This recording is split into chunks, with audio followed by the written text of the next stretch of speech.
ফিরতে সব সময় জিহ্বাটা জিকির দ্বারা তরতাজা রাখে, ওই বান্দা আল্লাহর ওলিদের খাতায় নাম উঠে যায়।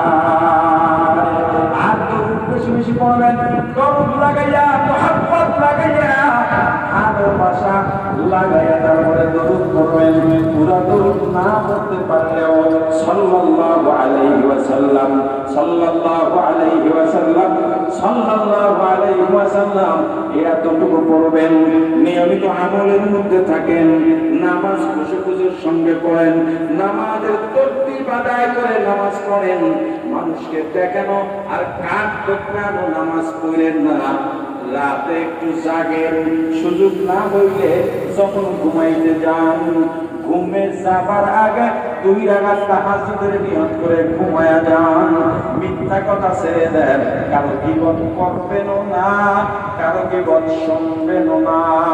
এইটার উপরে মজবুত হয়ে যান। আমলদার মানুষ এই গীবতের কারণে জাহান্নামে যাবে। হিংসা বাদ দিয়ে দেন, হিংসা মুক্ত জীবন করেন, নিজের ভিতরে ভদ্রতা বিনয় সৃষ্টি করেন।